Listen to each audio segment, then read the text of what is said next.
Islamic T V کے معزز سامعین، آج ہم ایمان اور نفاق کے بارے میں احادیث مبارکہ کی روشنی میں بات کریں گے۔ حضرت علی رضی اللہ تعالی عنہ نے فرمایا، بے شک دل میں ایمان تھوڑی سی سفیدی کی شکل میں ظاہر ہوتا ہے، پھر جیسے جیسے ایمان مضبوط ہوتا ہے اس سفیدی میں اضافہ ہوتا رہتا ہے۔ اسی طرح جب ایمان کامل ہو جاتا ہے تو دل مکمل سفید ہو جاتا ہے، اور بے شک نفاق بھی دل میں تھوڑا سا ظاہر ہوتا ہے، پھر جیسے جیسے نفاق بڑھتا ہے دل کی سیاہی میں بھی اضافہ ہوتا رہتا ہے۔ سو جب نفاق مکمل ہو جاتا ہے تو سارے کا سارا دل سیاہ اور کالا ہو جاتا ہے۔ اللہ کی قسم، اگر تم مومن کا دل چاک کر کے دیکھو تو اس کو سفید پاؤ گے، اور اگر منافق کا دل چیر کر دیکھو تو کالا پاؤ گے۔ ہمارے پیارے نبی صلی اللہ علیہ وسلم نے نفاق کی چند نشانیاں بیان فرمائی۔ حضرت عبداللہ بن عمرو رضی اللہ تعالی عنہ نبی اکرم صلی اللہ علیہ وسلم سے روایت کرتے ہیں کہ آپ صلی اللہ علیہ وسلم نے فرمایا، 4 چیزیں جس میں ہوں وہ خالص منافق ہے، اور جس میں ان 4 میں سے ایک ہو تو اس میں نفاق کی ایک خصلت ہے، یہاں تک کہ اپنی اس خصلت کو چھوڑ دے۔ وہ 4 نشانیاں کون سی ہیں؟ فرمایا، پہلے نمبر پہ جب امانت رکھی جائے تو خیانت کرے، دوسرے نمبر پہ جب بولے تو جھوٹ بولے، تیسرے نمبر کی نشانی جب وعدہ کرے تو وعدہ خلافی کرے، اور چوتھے نمبر پہ جب جھگڑا کرے تو گالم گلوچ پر اتر آئے۔ یہ 4 نشانیاں اللہ کے پیغمبر صلی اللہ علیہ وسلم نے منافق کی بیان فرمائی۔ آج ہمیں سوچنا چاہیے کہ کیا ہمیں امانت کا پاس ہے؟ کیا ہم جب بولتے ہیں تو سچ بولتے ہیں، اور جب کسی سے وعدہ کرتے ہیں تو کیا ہم وعدہ خلافی تو نہیں کرتے؟ اور جب کسی سے جھگڑا ہو جائے تو جھگڑے میں ہم دوسرے کا کتنا خیال رکھتے ہیں؟ کیا گالم گلوچ پر نہیں اتر آتے؟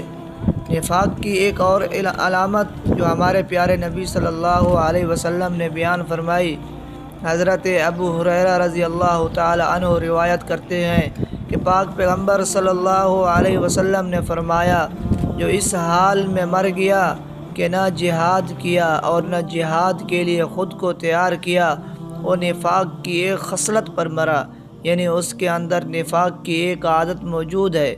اس لیے ہمیں اس حدیث پر بھی غور کرنا چاہیے۔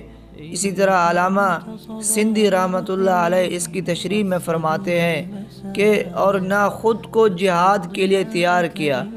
حدیث کے ان الفاظ سے مراد یہ ہے کہ وہ اپنے دل میں یوں کہے، کاش میں غازی ہوتا، یعنی اپنے دل میں ارادہ کرے تو وہ خود جہاد کے لیے تیار ہوتا ہے، یا پھر اس سے یہ مراد ہے کہ اس نے کبھی جہاد کی نیت بھی نہیں کی، اور نیت نہ ہی کبھی جہاد کے لیے دل میں محبت کا جذبہ رکھا، اور نہ ہی کبھی دل میں اس کا شوق رکھا۔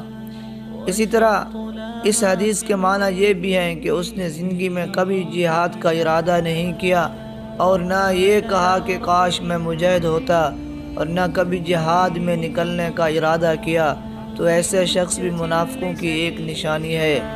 اسی طرح اگر کوئی کسی مسلمان کو کافر یا منافق کہے تو اس کا کیا حکم ہے؟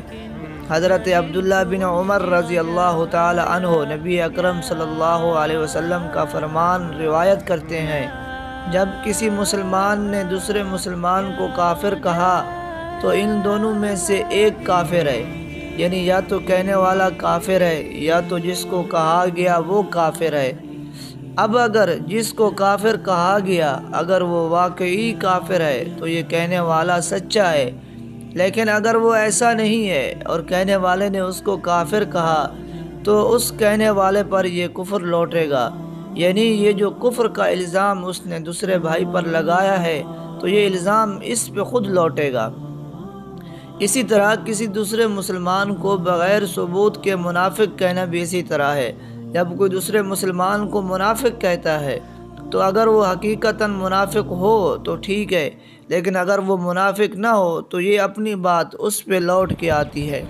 امیر المومنین نے اپنے زمانے میں یعنی حضرت عمر فاروق کے زمانے میں ایک حاکم نے، سپہ سالار نے اپنے ایک سپاہی کو منافق کہہ دیا، امیر المومنین نے اس کے خلاف عدالت بٹھا دی، اور عدالت میں جب یہ بات ثابت ہو گئی کہ جس کو منافق کہا گیا ہے وہ منافق نہیں ہے بلکہ سپہ سالار نے ثبوت کے بغیر اس کو منافق کہا تھا، امیر المومنین حضرت عمر فاروق رضی اللہ تعالی عنہ نے اس حاکم کو کوڑے لگوانے کا حکم دیا، لیکن جب حکم صادر ہوا تو اس سپاہی نے اپنے اس کو سپہ سالار کو معاف کر دیا۔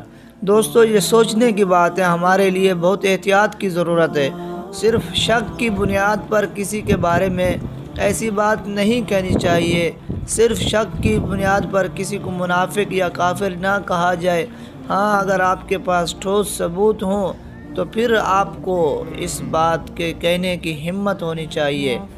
عالم اسلام کے جو منافقین تھے انہوں نے عالم اسلام کو تباہ کر دیا۔ حضرت حسن بصری رحمۃ اللہ علیہ سے کہا گیا کہ لوگ کہتے ہیں اب اس دنیا میں کوئی منافق نہیں ہے۔ حسن بصری رحمۃ اللہ علیہ نے فرمایا، اگر مجھے یہ پتہ چل جائے کہ میں نفاق سے پاک ہوں تو یہ میرے لیے زمین بھرے ہوئے سونے سے زیادہ محبوب ہے۔ یعنی حضرت حسن بصری فرما رہے تھے کہ مجھے خود اپنا پتہ نہیں ہے کہ میں منافق ہوں یا سچا مومن ہوں۔